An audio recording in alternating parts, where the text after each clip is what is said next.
You've seen the universe expand, but did you know it's speeding up? Something invisible, something we can't see, is pushing galaxies apart. और इसे ही कहते हैं dark energy.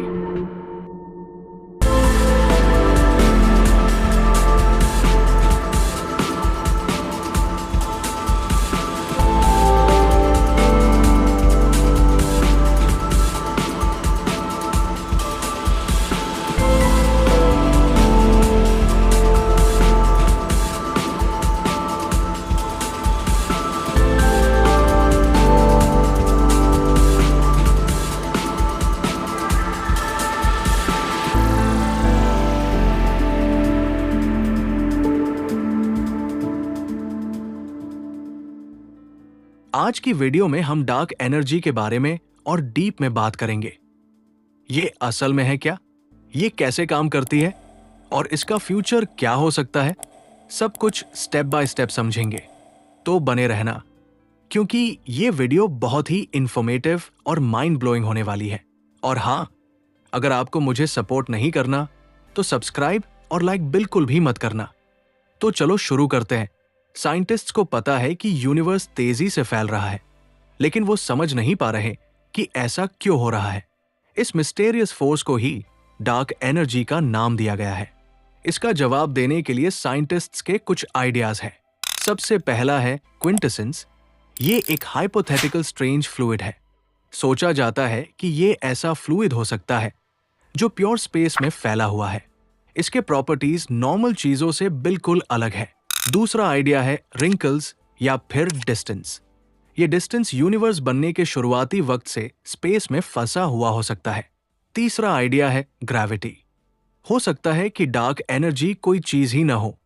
Einstein की theory of relativity पूरी universe को समझाने के लिए सही नहीं हो सकती। अगर हम ग्रेविटी को थोड़ा मॉडिफाई करें तो डार्क एनर्जी की जरूरत ही नहीं पड़ेगी। आइंस्टाइन ने खुद ऐसा एक आइडिया 1919 में दिया था। यूनिवर्स क्यों फैल रहा है, इसका जवाब अभी तक किसी को नहीं पता। साइंटिस्ट्स के पास कुछ गैसेस हैं, लेकिन फाइनल आंसर अभी तक नहीं मिला। डार्क एनर्जी का नाम साइंटिस्ट्स ने उस मिस्टीरियस चीज को दिया है जो यूनिवर्स को तेजी से फैला रही है। सोचो जैसे कोई इनविजिबल फोर्स हो जो स्पेस को धक्का देकर बाहर की तरफ खींच रही हो। कुछ एस्ट्रोफिजिसिस्ट्स का कहना है कि स्पेस बिल्कुल खाली नहीं है। उसमें छोटे छोटे वर्चुअल पार्टिकल्स बनते और डिस्ट्रॉय होते रहते हैं, पर वो रियल पार्टिकल्स नहीं होते। वो टेम्पररी फ्लक्चुएशंस होते हैं जो क्वांटम फिजिक्स के रूल्स के अंदर शॉर्ट टाइम के लिए एग्जिस्ट करते हैं। अब तुम सोच रहे होगे, हमने तो स्कूल में पढ़ा था कि एनर्जी ना तो क्रिएट होती है ना डिस्ट्रॉय, फिर ये पार्टिकल्स कैसे बनते और मिट जाते हैं? एक्चुअली ये कॉन्ट्रडिक्शन नहीं है।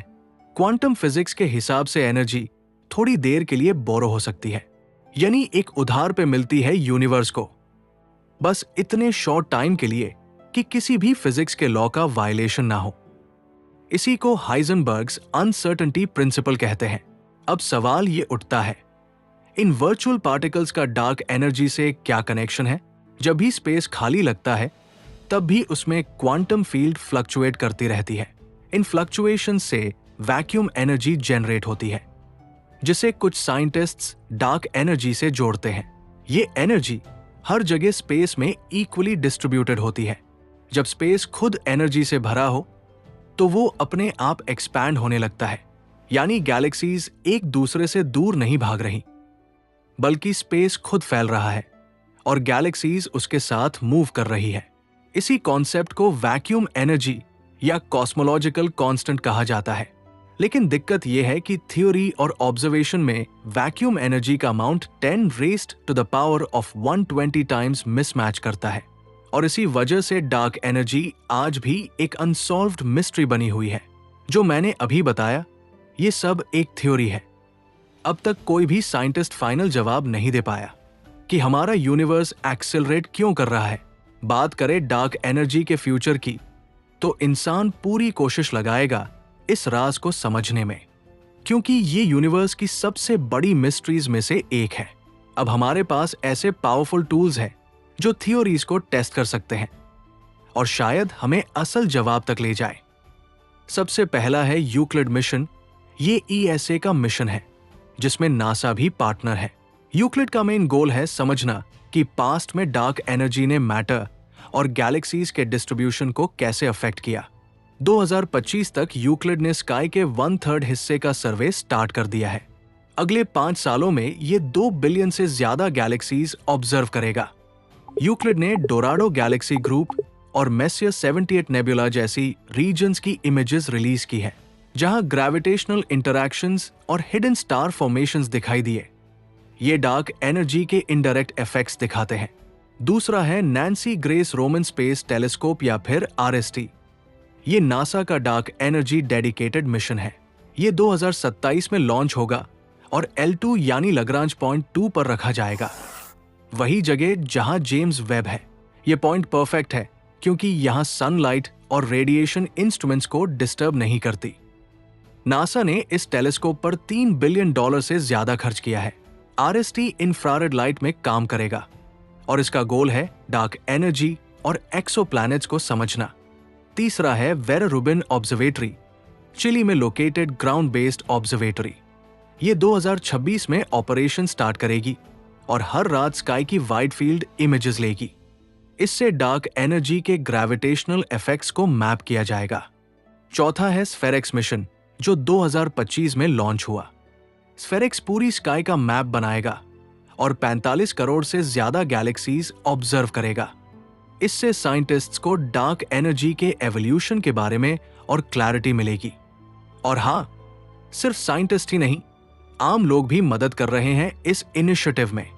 नासा का citizen science project dark energy explorers किसी को भी डेटा एनालाइज करने की अनुमति देता है। कोई भी पर्सन बिना साइंटिफिक डिग्री के अपने फोन या लैपटॉप से कॉस्मोलॉजी में कंट्रीब्यूट कर सकता है। आने वाले कुछ साल कॉस्मोलॉजी के लिए एक गोल्डन एज होने वाले हैं।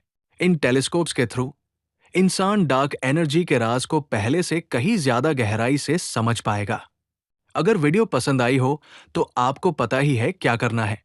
मैं मिलता हूं आपसे नेक्स्ट वीडियो में। तब तक के लिए गुड बाय।